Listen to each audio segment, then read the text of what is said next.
অন্য কেউ পাবে না, তাই তো? সেটা প্রত্যেকটা মেয়ে জানে, প্রত্যেকটা ছেলে।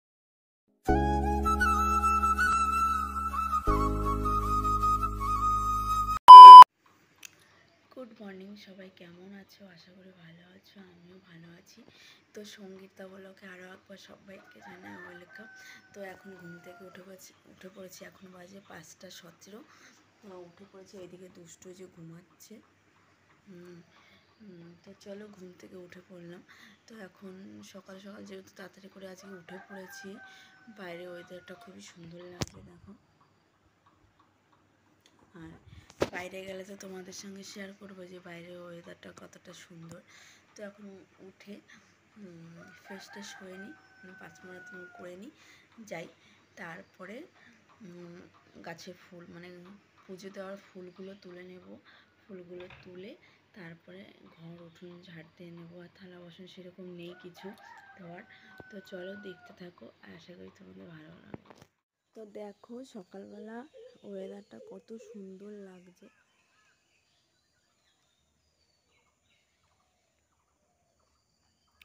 আর দেখো ফুল পড়ে কি সুন্দর বিচ্ছি আছে, যেমন ফুল ফুটে আছে তেমন ফুল পড়ে আছে। আর দেখো তুলসী ঠাকুরের এখানে প্রদীপ দিয়েছিলাম, আমার মনেই নেই যে প্রদীপটা তুলতে।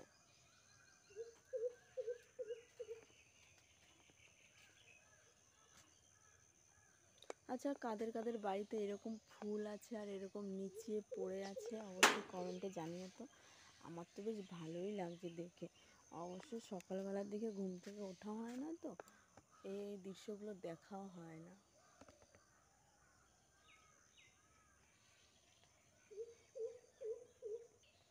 তো এই যে ঠাকুর ঘর থেকে ঝুড়িটা নিয়ে নিলাম, এখন ফুল তুলে নিই।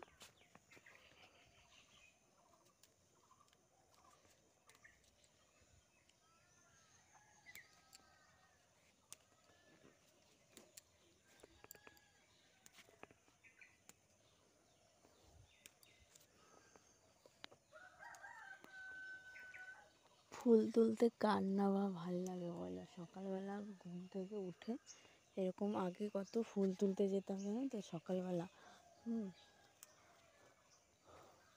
এত ভালো লাগতো, আমি আমার বান্ধবীরা সবাই মিলে একসঙ্গে ফুল তুলতে যেতাম। কী যে ভালো লাগতো তোমাদের বলে বোঝানো যায় না। আগে লক্ষ্মী পুজোর সময় ফুল তুলতে চলে যেতাম, কত দূর দূর চলে যেতাম, কোথায় থেকে কোথায় চলে যেতাম। এরকম ভোর 4টে 4:30 দিকে ফুল তুলতে যেতাম, সকাল 6টা 7টা বেজে যেত। কত বকা খেতাম এই ফুল তোলা নিয়ে। আর সেই সব দিনগুলো না আজ বড্ড মনে পড়ে। সময় চলে যায়, মানুষ চলে যায়, কথাগুলো থেকে যায়। যাই হোক, ইমোশন হয়ে গেলে তো হবে না, জীবনে চলতে হবে, চালাতে হবে, যেভাবে চলে সেইভাবেই চালাতে হবে। তো দেখো এই গাছের ফুলগুলো দেখো একটু, জাস্ট এই গাছের ফুল।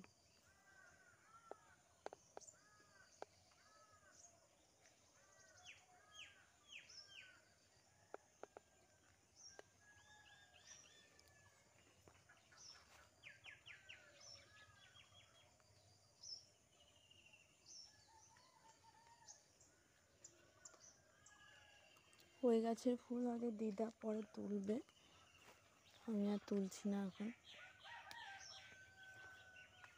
আমি এখন ঘরটা ঝাড় দিয়ে উঠোনটা ঝাড় দিয়ে নিই, তাহলে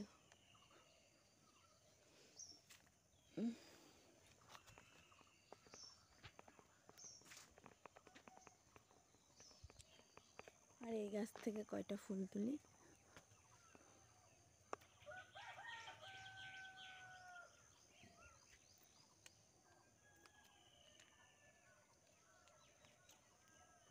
তো এই কয়টা ফুল তুললাম আমি। তো চলো আর তোমাদের দেখি।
ঘর ঘর ঝাড় দিয়ে তো উঠোন ঝাড় দিতে চলে গেছিলাম, সোজা ঘরে এসে এখন বিছানাটা তুলে নিলাম। দুষ্ট ঘুম থেকে উঠে পড়েছে, তাই বিছানাটা তুলে তাড়াতাড়ি করে ফ্রেশ হয়ে ঘরে চলে আসবো। আর সত্যি কথা বলতে কি, এখন বিছানার চাদরগুলো না মানে এত পুরনো হয়ে গেছে, কেনার দরকার, ওই একটু অসুবিধা আছে বলে কিনতে পারছি না, কেনা হবে এরকম একটা ব্যাপার।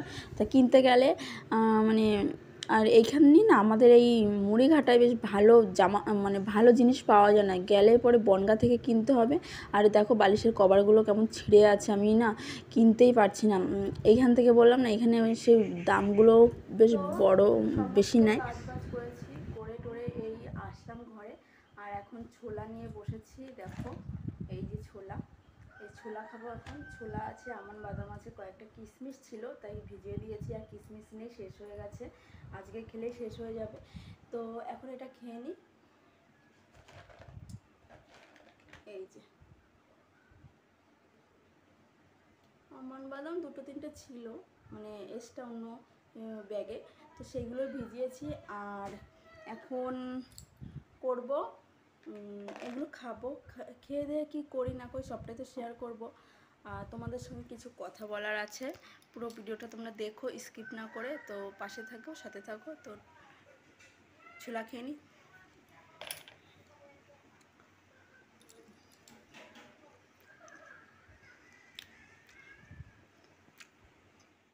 ছোলা খেতে খেতে তোমাদের দাদাভাই চলে এসেছে পায়েস আর মুড়ি নিয়ে, তো আমাকে খাইয়ে দিয়েছিল আগেই 2-3 বার। তো আমি বললাম যে অন ক্যামেরায় তো খাইয়ে দাও, তো খাইয়ে দিয়েছে। এই যে তারপর বাটিতে অল্প করে পায়েস রেখে আরও পায়েস আর মুড়ি নিয়ে এসেছি, তারপর আমিও খেয়ে নিয়েছি।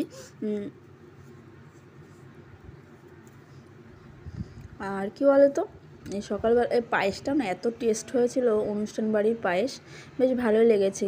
তারপরে খেয়ে দিয়ে দুষ্টুকে নিয়ে বই নিয়ে বসিয়েছি, দেখো দুষ্টুর কি শয়তানি।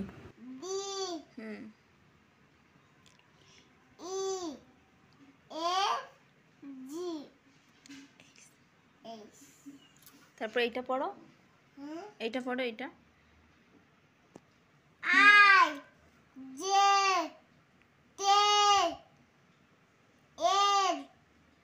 তো আমি দুষ্টুকে 2 বেলায় বই নিয়ে বসানোর চেষ্টা করি, জানি না কতটা কি করতে পারবো, চেষ্টা তো করছি ছেলেটাকে খুব ভালো করে পড়ানো, কিন্তু ছেলেটা না ওই ইচ্ছে বাচ্চাদেরই খেয়াল খুশি মতন করে। নিরামিষ আছে, তো কী কী রান্না হয়েছে সেটা থালায় করে নিয়ে আসবো যখন তোমাদের সঙ্গে শেয়ার করবো। তো চলো, এখন প্রচণ্ড খিদে পেয়েছে, এখন বাজে 11টা 20, তো খেয়ে নিই, তারপরে দেখা হচ্ছে। তো রান্নাঘর থেকে থালায় করে সব সবজি টবজি ভাত টাত গুছিয়ে নিয়ে এসে এখানে আছে পুঁই শাক দিয়ে একটা ঘ্যাট, উচ্ছে আলুর ভাজা, আলু বরবটি ভাজা, আর টক ডাল, আমের চাটনি, সরি টক ডালটা আমি আনিনি, আমের চাটনিটা দিয়ে খেয়ে নিয়েছি। তো সকালবেলা কাজবাজ করার পরে তোমাদের সঙ্গে বলেছিলাম যে আমি কিছু কথা শেয়ার করব। কথাটা হলো এই যে কিছুদিন ধরে কোনো ব্লগ দিতে পারিনি, খুবই মানসিক দিক থেকে ভেঙে পড়েছিলাম। কারণ এই বাড়ির লোকেরা, প্রত্যেকটা লোক আমার সঙ্গে এমন ব্যবহার করেছে, এমন ব্যবহার করে, মানে বললে পরে হয়তো শুনে ফেলবে, যাই হোক আমি অত ভয় পাই না কাউকে। তো বলে যে আমি নাকি এখানে বিয়ে করেছি জমির লোভে, সম্পত্তির লোভে, টাকার লোভে বিয়ে করেছি। তো এই ধরনের কথাগুলো বললে পরে একটা মেয়ের কতটা কষ্ট হয়। কিছুদিন হয়েছে বাবা চলে গেছে আমাদের মধ্যে থেকে, মানে সেই পরিস্থিতিটা ওরা কখনো বুঝতে চায় না বা বোঝার চেষ্টাও করে না, আমি জানি। যাই হোক, আমি কোনো কাজ করি না, আমি কিছু করি না, হ্যাঁ। তো ওরা সবসময় আমাকে বলে যে আমি কোনো কাজ করি না, আমি কিছু করি না, মানে এত বাজে বাজে মানে ভাষা দিয়ে কথা বলে না। আর যে কথা বলে সে হলো আমার শাশুড়ির বর, কারণ আমার শাশুড়ির বর, মানে আমার সম্পর্ক হয়তো শ্বশুর হতে পারে, কিন্তু আমার শ্বশুর না, সে আমার শ্বশুর না, সে আমার শাশুড়িরই হাজব্যান্ড বলতে পারে, বর, আমার শ্বশুর না। তাই হয়তো বলতে পারে, এমন বলে যে তুই করে কথা বলে কি যে তোর কিসের অধিকার, এখানে সব অধিকার আমার। যাই হোক, কারেন্টটা চলে গেল কথা বলতে বলতে। তো ওরা এরকম ভাষা দিয়ে কথা বলে, মানে ওই লোকটা এভাবে কথা বলে, তোর বাবাকে এখানে সম্পত্তি করে থুয়ে গেছে। তো আমি বললাম যে আমার বাবা যদি এখানে সম্পত্তি করে থুয়ে যাবে তাহলে আমাকে বিয়ে দেওয়ার কি মানেটা হলো? তাহলে এই কথাগুলো, এই প্রশ্নটার উত্তরটা তোমরা আমাকে জানিয়ে দিও, যে এই কথাটাকে যে বলেছে যে তোর বাবাকে এখানে সম্পত্তি করে থুয়ে গেছে, এই কথাটা না তোমরা কমেন্ট করে জানিও যে এটা কি ঠিক বলেছে নাকি ভুল বলেছে। আমি তো তোমরাই কমেন্টে জানিও যে আমিও এই কথাটা কি ভুল বললাম না ঠিক বললাম, যে আমার বাবা যদি এখানে জমি করে থুয়ে যায় তাহলে বিয়ে দেওয়ার কি মানেটা, এটা কি আমার ভুল নাকি ঠিক? আমার বাবা যেইটুকু দেবে সেটা আমি পাবো, অন্য কেউ পাবে না, তাই তো? সেটা প্রত্যেকটা মেয়ে জানে, প্রত্যেকটা ছেলেই জানে যে কতটা মেয়েরা কি পায় মা বাবার থেকে, কতটা শ্বশুরবাড়ির থেকে পায়। অবশ্য এটা শ্বশুরবাড়ি না, এটা শাশুড়িরই বাড়ি। যাই হোক, এইগুলোই কথা ছিল। আর তোমরা যদি কিছু জানতে চাও অবশ্যই কমেন্টে জানিও। অনেক কথা আছে বলার, কিন্তু তোমরা যদি তোমাদের সঙ্গে শেয়ার করবো, তোমরা যদি না শুনতে চাও তাহলে আমি কিছুই শেয়ার করব না, কিছু বলতেও পারবো না এই সোশ্যাল মিডিয়াতে। কারণ তোমরা যদি আমাকে সাপোর্ট করো অবশ্যই আমি পারবো বলতে। তো এইটুকুই বলার আছে। আর এখন আমি ঘর উঠোন ঝাড় দেবো। তো ওই 11টার সময় ভাত খেয়েছি আর খাইনি, এখন বাজে প্রায় 4টে বাজতে 4 মিনিট বাকি আছে 4টে বাজতে। তো এখন ঘরটা ঝাঁট দিয়ে তারপরে খেয়ে নেব। তো তোমরাই বলো যে ঠিক বললাম নাকি আমি ভুল বললাম, সেটা অবশ্যই কমেন্টে জানিও। তো চলো আমি এখন কাজ করে নিই, তারপর পরে আবার দেখা হচ্ছে সন্ধ্যের সময় কি করি না করি।